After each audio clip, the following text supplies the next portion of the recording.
This is the new lobby for the new police station. House officers, where the public will come in and first meet if they have to report a crime or need assistance in any form. They would start here with an officer, and then officer would come in off the street, depending on the call. Over here, there's going to be records where people can come in to get police reports, accident reports, anything for insurance or process. And then also, when calls come in, we can officers can go to the interview rooms, which are on both sides of the lobby. And they can come in here and have private interviews, depending on what the crime or victims of. So that can be done. We have a lot more interview rooms now in this building than we do in the older station. We have like up to 7 or 8 interview rooms at various levels here on the first floor, in the detective bureau, even in the cell block area, depending on the series of, we never know what kind of interviews we're gonna have to handle, or when and where. So it's spread out throughout the station to help us out. We even have a sane room, which is for to handle the delicate victims of domestic violence or sexual assault. So that's about it. All right. This is the houseman's room. So when people come in, like the people are now, they would be here. And then this is the other interview room. It's not fully set up yet.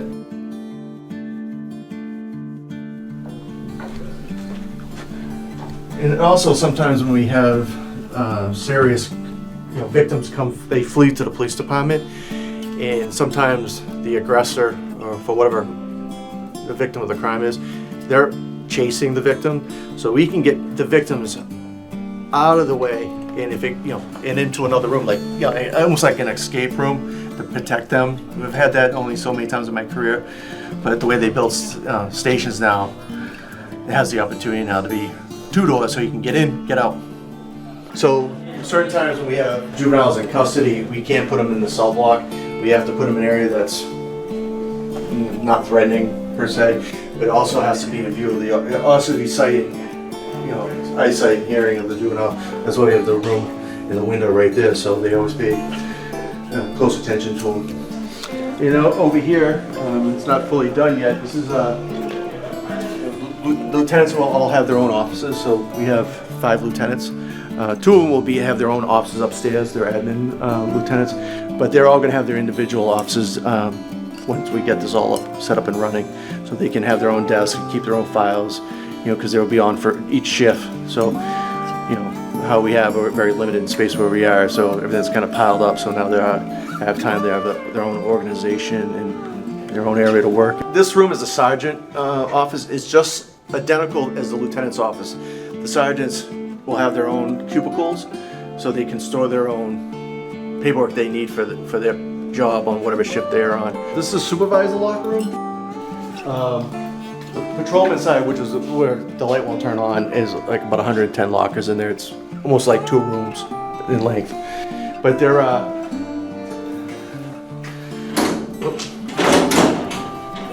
see which one's open here. Not using having legitimate lockers, but you have your. See, everything's locked right now, so once we lock it, you got power sources in there, you have ventilation, so it's a real locker. Compared to what we have, they're like just slabs of, I don't even know what the material is, but they're not meant for police lockers. They're more like utility closets. But this is nice, places people can sit. They can air out their vests, so they don't, because when you're summertime wearing a bulletproof vest, it needs to be air out. This is a report room. This is where officers are going to come in. There'll be computers set up here, and whatever important information that needs to be put out will be on the walls. It was designed in this shape to keep as much people out, because sometimes you want to gather and talk. So now it's going to be more like keep the workflow going. So you can come in this way. You can also go out back to the hallway that way. And then right over here is roll call. So this is when every shift will start. The sergeant, lieutenant will give a briefing on the important what have happened in the prior days, or special topics we need to cover. We'll do it here in a legitimate roll call room compared to where we're moving from. We're kind of we're actually using like a break room as a roll call room, so it's kind of multifaceted. So, yeah. That's all for tasers and body cameras. There'll be special shelving, but unfortunately we're using it right now. But officer will come out roll call, they grab their body camera, they grab their taser, and they can go on the shift.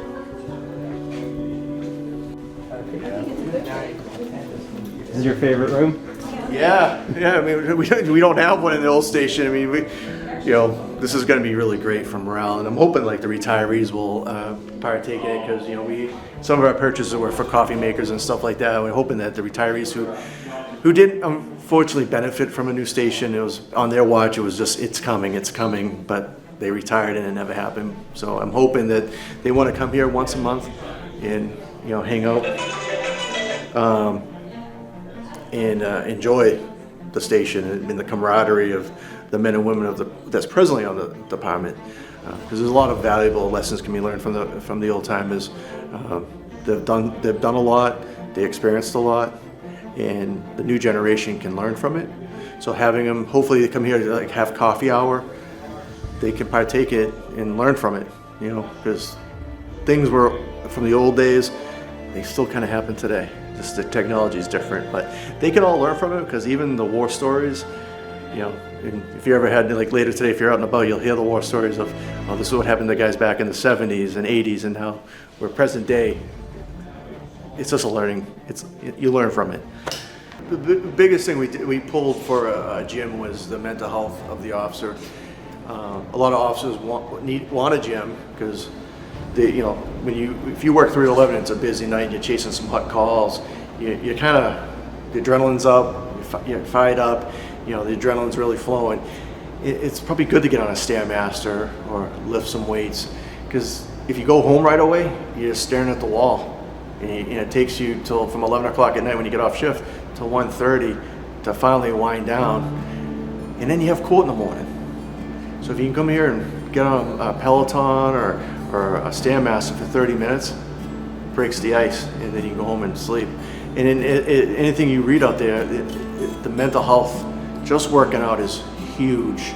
And anything you read today, you talk to any person at a gym, it's your mental health. And first responders take a beating, because between us and the fire department, we see things the public doesn't normally see, and you have to adjust to it. And they link working out as a main a helping point for an officer to fight through a bad call, if they had a bad accident or a child died. Those are not normal things, and if you can push some weight around or ride a bike and work it off, they're going to tell you you're going to live a longer and healthier life, instead of keeping it all locked up. You know what I mean? It's going to be the new detective offices for the clean side. There's going to be a conference room. They have a detective side. I don't know, how big our room is in the old building. It's probably like this size right here. It's like here to the wall, and you got like 4 people in there.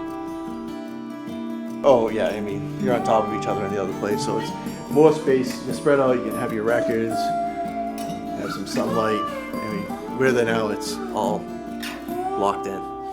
So, I mean, this is really a breath of fresh air. So, it's pretty good. Having first aid or AEDs for like CPR and stuff. We have one on each floor. They were donated by the Leominster Fire Department. They got a grant on it. They've been a very good partner when it came to training for AEDs in all of the city buildings.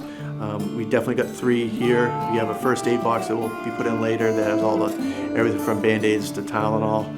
That one we go through a lot, because you always get a cut here and there. But we have everything we need. So not here. Most of it's here, but when we get fully open, they'll all be here.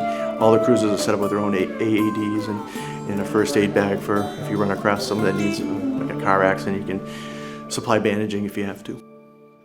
This is another conference room. This is where the SROs are going to be. This is going to be, hold on one second. This is probably the room that the SANEs will take part in. It's supposed to be more softer for like victims. Usually we hold them down at DCF on Mechanic Street. Usually like a person that's trained to talk to juveniles. They handle it in there. Traffic Bureau. We have 2 traffic officers and a sergeant. They have a conference room. They have, also part of our outreach is going to be up here too, just because of the space. They can come up here, and, like Carlos Cintron, Tony Edinburgh, they do the outreach for the city. And this is a good way to, I said there's going to be plenty of room up here. We can put them up here. Sergeant Robichaud's office, he's kind of a jack of all trades for our department. And this is a printer that you can print those large maps. Have you ever seen it? They can almost do like print out a whole downtown, all of Leominster. Because we have a lot of festivals, and we have to, because where we are and what we have for technology is limited. So a lot of times you're just losing an 11 by 12 piece of paper. Now we're gonna have a nice big sheet. You probably can laminate it, and we never have to do it again. People then will come into my office right here, and it's mostly almost done. Bathroom, shower in there. All right, now is the important part of this, which is the dedication. Because as I said, it's a building. It's what goes on in these buildings.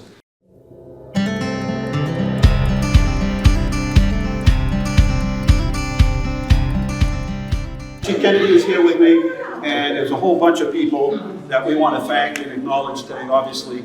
And we'll do it as quick as we can because well, I don't know if the air conditioner's not working, and we've just got so many people in here. Combination. So that means we'll talk quickly. But first, I want to introduce some of our guests that are here. Members of the City Council are here, and Councilor Susan Zephyr, Councilor Frieder. Where are my other city councilors? Councilor Deacon, Councilor Pauline Cormier, Councilor Angelini, Bonanza, Deacon, and our Council President, David Cormier. Did I forget anybody? Bill Brady. And Bill Brady. Thank you. Without them, trust me, they have been our partners through this process right along. And when we came in and said, we're not going to have to raise taxes, we won't have to do debt exclusion, we'd really like to get this building done. The history of this building is long. We looked at so many locations in town. We looked everywhere. But you know what? We found like the perfect place. And one of the things we try to do is keep the police station close to the downtown. And if you saw the chief's office, it is, by the way, the least extravagant office in the building, but it has the best view. And as you can see, we really did try to stay close to the downtown, and we were able to do that. For anybody old enough that can remember, the first police station was on West Street. You actually could use the public restrooms by walking down the stairs, and that was the first. And then the second one was around 1957, but they got into the building around 1962. And people that remember the old police station on West Street, still called the other police station on Church Street, the new police station. Well, it's not the new police station. So a few things. You probably walked through and said, wow. Yeah. And so the reason for a lot of that is, just to sort of explain this, when we started out in the first police station building, the court was upstairs. Judge Reynolds remembers that. We were upstairs, and when we left, we moved some of the operations upstairs, but it was never enough. And so what you see today is we were always grandfathered in at the old building. So when you walk in here now, that is all the new compliance. That is what's required in a building this size and a community this big. So when you walk into all those jail cells, it's not that we decided to just keep that in jail cells. We expect a lot of crime. It's really what's required. And when you have this many people in a building, nearing 100, civilian and sworn, it's a lot of people. And so we have to meet all the new code. So that's why when you walk around this building, you think, will I ever find my way out? You will. And let me just, before I turn it over to the chief, let me just say something. It's a building. It's a building. It has 4 walls, ceilings, and a roof. It's what happens in this building. And let me tell you, I've worked here. Chief Swain is here, was acting chief for a while. A number of retired people have been through. This is a wonderful group of police officers and civilians. They have compassion, they care, they're patient. It's a different world today. And as you're probably walking around the building today, 2 things that people were just obsessed with, like really interested in. Tony's haircut. Where's Tony? Tony's haircut. Kids loved it. I don't know where Tony is. He's still giving tours. And the body cams. And the body cameras. I'll tell you, we didn't have to fight or work hard to get the police officers to wear body cams. And around the nation at the time, there were many police departments didn't want it. They thought, why should we wear body cams? That's not a good thing. They embraced it, and it's really been a good tool. And I hope when you get the tour, they explain how it all works, because it's pretty amazing technology. So our building committee, let me just acknowledge them if they're here. Wendy Weeks, are we here, Wendy? Wendy, thank you. Patrick McCarty, Jim Whitney, Jim's here, I didn't see Pat. Michelle Richards, who's also a neighbor, Chief Aaron Kennedy, Lieutenant Dan Proetti. Where's Dan? I'll be giving tours, or he's trying to... Is he hiding from me? Probably trying to where we are. Councilor Claire Frieda, Jimmy Lanciani obviously was on the committee, Henry Fry, Greg Chapdelaine, Detective Sergeant James Morois, who possesses the only key to the restrooms. I don't know where he is. He's probably letting people in. Kelly Gamble, Kelly Valley, and Officer Carlos Cintra. And I thank them. They're, each one of them brought a different skill and a different interest, and above all, looked out for your interest. It's the big one. It's going down. The last thing I'll say is, this was a big project, and a lot of people involved. But I have to tell you that all of the people that were hired were looking out for your interest as well. And our architecture was Castle Booze, led by Kevin Witzel and his team. Kevin, thank you. Where's Kevin? Is he hiding from me? There's Kevin down there, sitting down, brought his dad along with him today. Thank you. Project manager, CHA Consultants, our project manager, Elisa Monks, and the manager was Mark. Thank you, thank you, thank you. And our general contractor, GNR Construction, and all of the subs. We had a number of subs that were businesses from Leominster, which made it even more exciting. The furniture is from AIS here in the city of Leominster. They were the best bid. And Eric Swenson and Gil Morrow from GNR Construction Team did just a remarkable job as you walk through here. Working with the offices and civilian employees, didn't miss anything in here as I walk around. I'm amazed. I'm like, how did they think of that? They thought of everything. Spanish American Center and Emergency Management for providing us refreshments today. We didn't know how many people would show up, but we appreciate it that you did come. And the last piece here is, you see the building the way it is.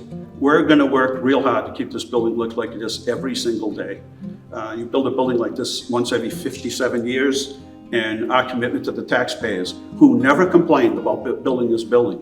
We want to make sure you understand that we'll take good care of this building. This is your building, and we thank you for your support. It can't happen without you and our city council, and we're just so appreciative of the fact that we could build this building. State Senator John Cronin couldn't be here today, but Suzanne Templeton is here with a citation. Suzanne. Thank you, Mr. Mayor. Senator Cronin sends his deepest regrets. He is in Ireland with other legislators for the American Irish Legislators Convention. It is my privilege and honor to be here on his behalf, and I serve as his district director, and I am a resident of South Leominster, where my backyard is actually Sterling. The senator has invited me to present a citation to Mr. Mayor and Chief Aaron Kennedy, the City Council, along with all the support staff that made this building happen today.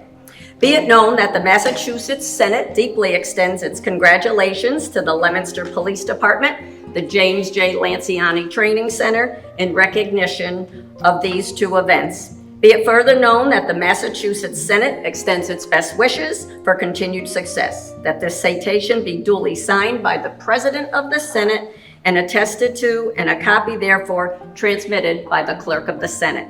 Signed, John Cronin, State Senator.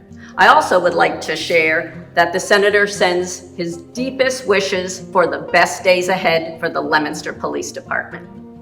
Thank you.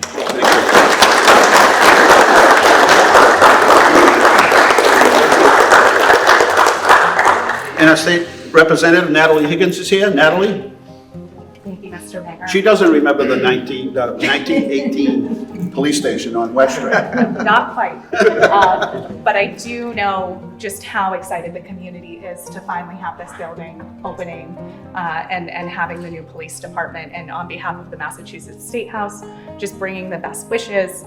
We cannot wait for you to get fully moved in here and have this great space. I know you've been anxiously awaiting and very just like kindly waiting for us as a community to deliver this for you. So Mr. Mayor, to you and your team and everyone, just this is a really good day for the community. Thank you for coming. Thank you. Great. Thank you for your support.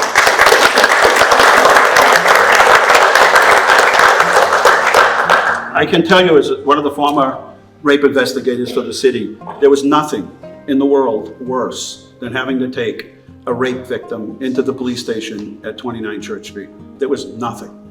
And everything in this building was thought of.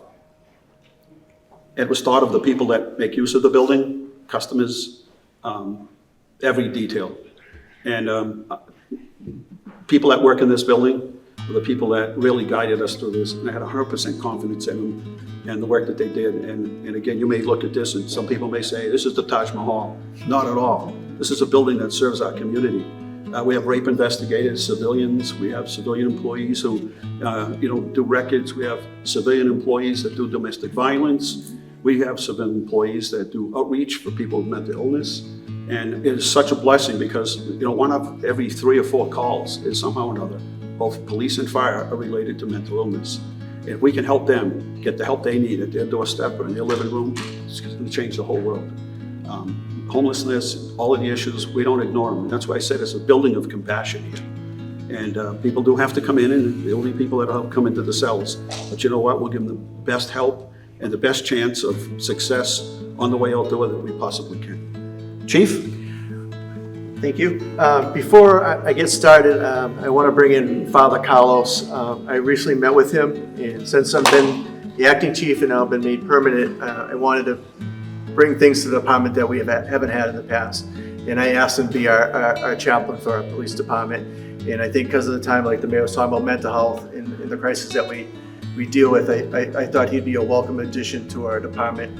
And I brought him here today to say a prayer for the department and maybe something for Mr. Lanciani who couldn't be here today. He was a great man, and I'm going to pay him a great tribute today for his family. He'll be the first chaplain in the city's history that will not only be the chaplain for the police department, but as the chaplain for the fire department.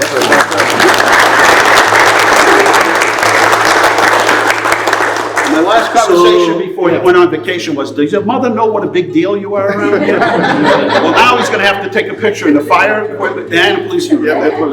And we'll send the pictures back. I'll send you a body cam. So pray for me, please, because it's a big responsibility. So, to make sure that these guys behave, right? Right. To make sure. Right. Thank you. The chief's mother's going to take care of that, making sure everybody behaves. Thank you. Well, thank you so much, Chief and Mayor, for this honor. So, my brothers and sisters, let us call to our midst the holy presence of God. As today we ask the Lord to pour down all His blessings upon this building, and especially the people who will be working here, our chief, his team, and all those who will enter this beautiful building, that they may be guided by the presence of God and always protected with all His power and His graces. God always showed the dignity of labor. He made creation and gave us life and always works for our salvation. Through the labor of our hands, we bring God's blessing upon ourselves and others. So let us pray for all who will work here and for all those who will share the fruit of their labor. Father in heaven, we thank you for this new building which we open today. Blessed are you, Lord God of mercy, who through your plan of salvation gave us a marvelous example of charity and the great commandment of love for one another. Send down your blessing on these, your servants, our Leominster Police, who so kindly devote themselves to protect our city. Grant them courage when they are afraid, wisdom when they must make quick decisions, and strengthen them when they are weary. Protect them as they protect our city. We pray also in thanksgiving for James Lanciani, as we dedicate this room to him. Help us to follow his example of service and unconditional help to our city and especially to those in need. In your name we pray, amen. Amen. Father, Son, Holy Spirit. Thank you. Amen. All right. I also want to thank Castle Booze, Kevin, Todd, CAJ, Alicia and Mark, and GNR, with Eric and Gil. You know, a lot of us when we took over as police to work on this committee to design a police station for the future, we're all agreeing at it, and they made it so easy for us to get involved in it and, you know, put feet on the ground and do the right thing. I'm just glad that we all got to work together. I can say we all became friends during this process, and people that we're gonna think about every day when we're walking in these halls, that a lot of good work was put in here on our fund with the city and all the vendors that put this building up to where you saw today. So a lot of things that have been added in this building because of technology that we didn't have before in the old building. With the records management and evidence and interview rooms. We have a sane room for child investigations that we didn't have. Now we can make it more, it's a tough crime, as like the mayor said, you don't want to deal with those, but now we can have a place that we don't have to take families out of Leominster to Worcester for an interview. We can house it here. I'm also in the process of trying to get the department accredited. It's a long process, but with this building, it's going to help us greatly. And not going to take up too much time, but anybody that looked out on the Central Street side is a 5x5, 3 feet deep slab for the future site of the Leominster Police Memorial. I'm working with the Leominster Police Association and Leominster Monument, Kelly, who's the owner. We've been out here this past week designing what it's going to be. In the next 8 to 12 months, there will be a police memorial that never been done. And I'm glad I'm going to be part of it, having a police station and memorial. So I think it's the right things for the men and women of this department, for the future and for the public. So I think we're in the right direction. I'm happy everybody came today and experienced the tours and see how much effort was put in to do the right thing for this department and for our, the community as a whole. So I'm not going to take up too much time because I not really want to be out here. So I will hand it off to the mayor. Continue on. We have a new captain in the police department, Captain Melodis, and his dad, for the city councils that are here, if you look at the pictures, his grandfather was a city council here in Leominster. And he liked it so much that when he retired and moved to Bourne, he ran for city council out there. And I always say, what were you thinking? He goes, I love it, I love it, I love it. And one of the things he said the other day that really profound and hits them is we can finally be proactive. We can finally be proactive. We're always reacting. The call comes in, we go. There's only so much we could do. Off to another call. We can finally be proactive. I want to introduce a couple of people that are here today and then turn it over to our district attorney. But former Leominster Patrol officer, Lieutenant Colonel Dan Richard. That's hard for me to say. He's the Lieutenant Colonel of the State Police. One of our old Leominster residents, lived here all his life, and he's an official. He did the Orange Bowl last year. He's one of the officials. So if you get mad at either of the teams, it doesn't go your way, be mad at him. I do what I can. But Lieutenant Colonel has done a great job of sort of getting police departments to work together with state police and other agencies across the state. That's a big task sometimes. Not here, but in some places it is. And he can bring his experience, and he's got a vast amount of experience. He does a great job. And also Detective Lieutenant Stephen McDonald, also a Leominster resident, and a good guy. And he's just a huggable kind of guy. He's just always a smile. He should be on the brochures of all the state police. We'll have the big billboards up there. He's that guy. You look at him, you think, I think I went to school with him. You start thinking, it's just him. So thank you guys for coming. And now our district attorney is here. Joe Early took time out of his day He's got a big area to cover. Everybody wants him everywhere, from bar mitzvahs to first communions to openings or whatever. Open an envelope, they call him, district attorney, can you come down? Thanks for coming down on our Milwaukee Day. I'd like to have you say a few words. Thank you.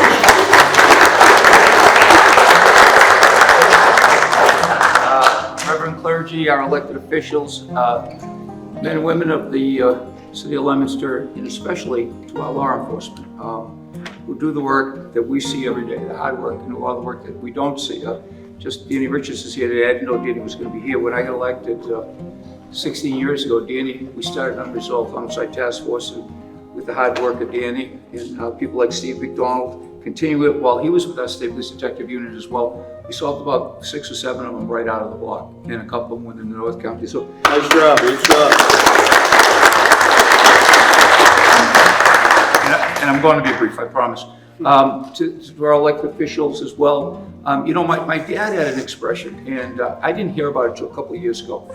Someone told me that he was speaking to their civics class at St. John's High. I'm not a big fan of St. John's High. Neither is anyone place for Fitchburg, Leominster, or myself at Holy They steal all our David. kids? They try to steal all our kids? No, I like St. John's, but he said to a civics class one day, you know, good things in government don't happen by accident. They happen because of hard work. And when you hear the mayor talk about all the people that are involved in this project, from the builders to the architects to the city officials to the people who got the money to make it happen, that's a lot of hard work. And thank you for what you did. And he also said, our justice system, and he got the first $50 million for the courthouse in Boston, the federal courthouse. And I said, why'd you do that? He goes, well, people look at that, and you should always have the highest respect for our justice system. And by having a building like that, that shows that exudes that, it just tells you what the people think about the criminal justice system and how important it is to our democracy. So, you know, it's an honor to be here, and spent a few nights in Church Street, cramped spaces on some really tough times. Chief, it's going to be. It's an honor to be here on a day when we don't have one, and just thank you so much for the invitation. Really appreciate it. Thank you.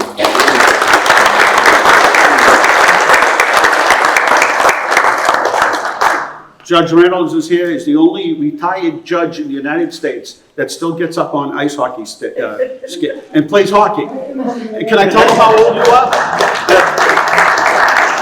He's 8 years old.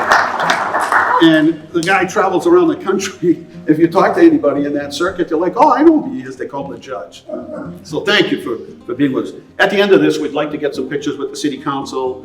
Anybody here was on the building committee, anybody would like to get pictures, and if you didn't get a tour, we'll still take you through.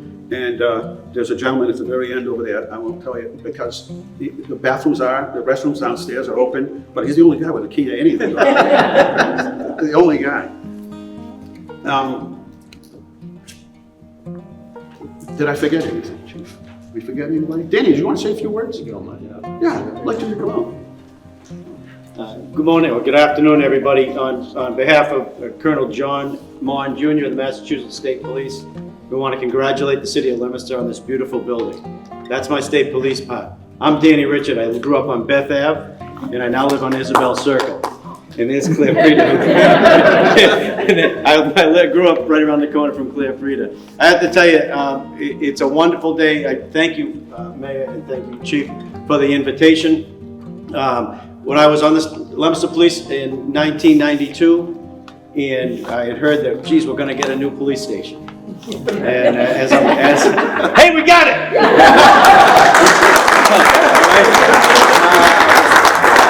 Better late than never. The relationship between the state police and all the local communities, and especially the Leominster Police, we have a barracks here in your city that you gratefully let us share your city with you. The relationship with the local police, our relationship with Joe Early, your district attorney. You've got a great district attorney here, and you know he is committed to public safety as much as anybody you see in uniform in this building. So again, the one thing I learned from Joe Early was this: you can't give a bad speech if you give a short speech, right, Joe? So I do appreciate again, Mayor and City Council and the state representatives. Thank you for having us here today. We look forward to great things in this building and continuing a great partnership with you. Thank you.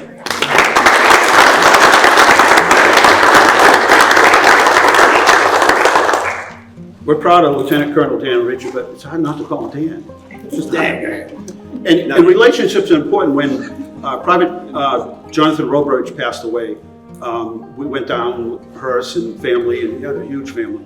And we get down there, and they said, and we come in through the back way of F-Troop, and they said only 6 cars, including the Hearst, can go on on the tarmac and to greet Private Robridge. And so a couple of high-level state police officers who worked in this area knew us. Next thing I heard over the radio from the state police car next to me was, shut it down, let them all on, let them all in. And they let us. Every single person that was with us was able to go on the tarmac to greet Private Robridge. It's because of these guys, our local connection, building those connections, and that's when you know it makes a difference. That's an incredible difference. So thank you.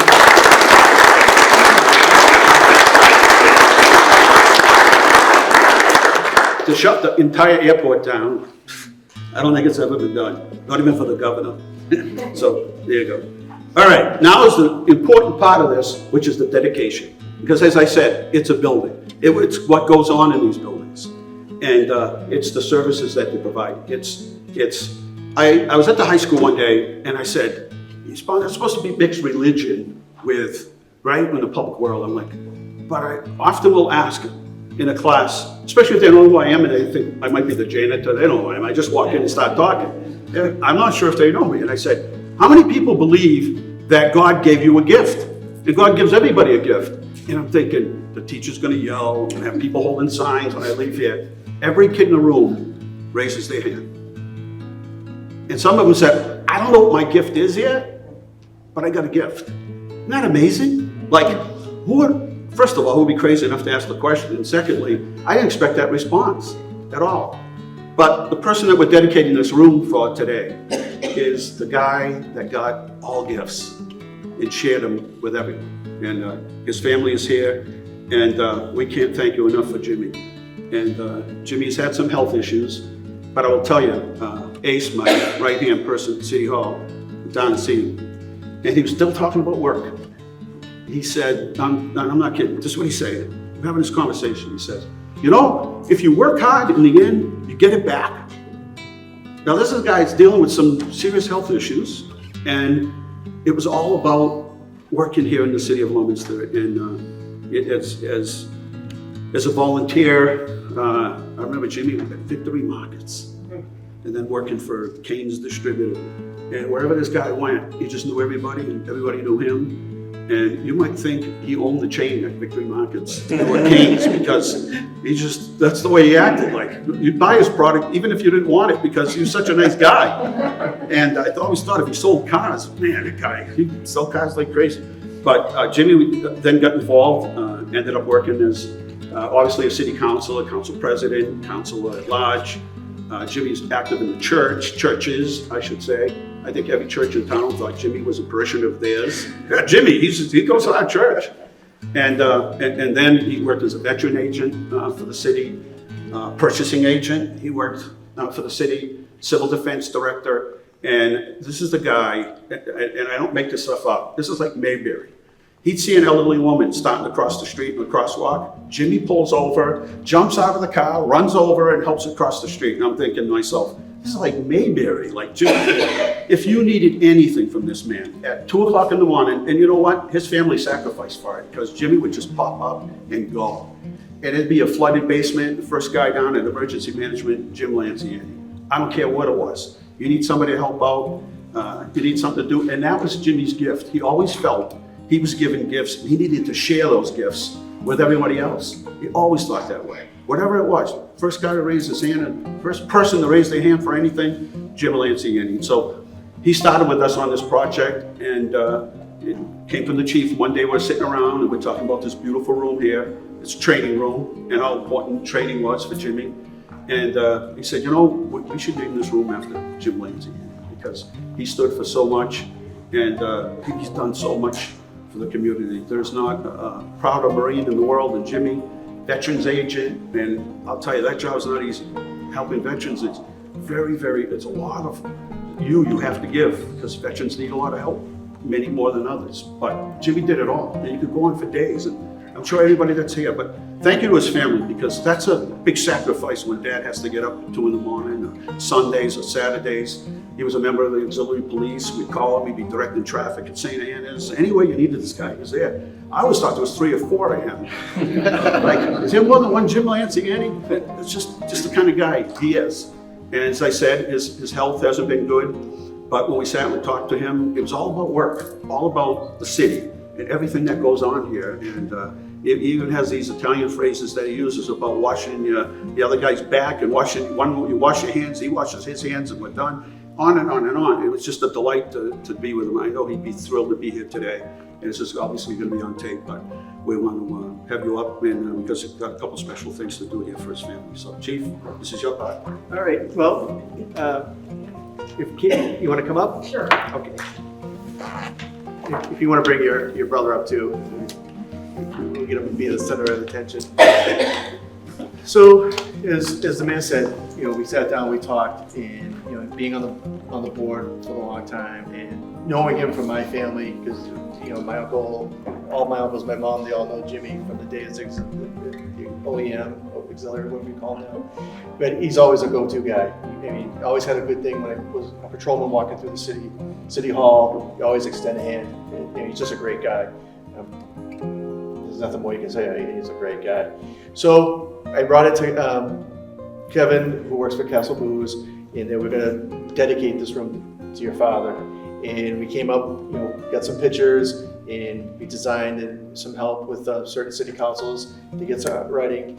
And Captain Melassa, you want to, and Mark, trying to take the... Well, let them take it down. We'll Let me take it down. Let them do it.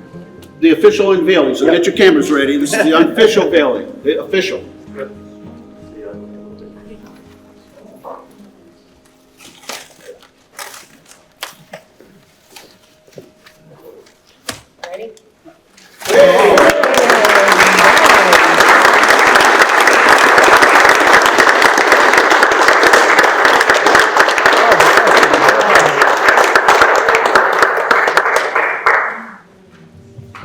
So if anybody can read the saying on it, says he led the cause for the new Leominster Police Station. Throughout his long career in Leominster City government, he constantly championed the cause of public safety and supported all those who answered the call to keep us safe.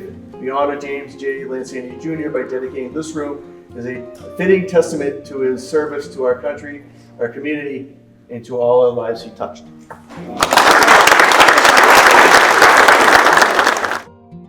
You want to have some words? I was going to say, I'm not the dark-skinned, bald-headed man that you expect to be up here. My brother would be the closest to that.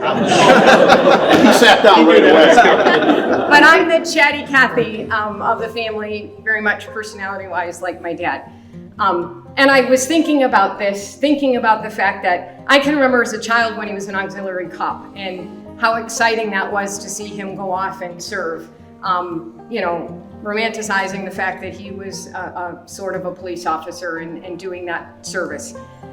I just wanted to share we're, as a family, so very grateful for all of you doing this, coming out and honoring our dad.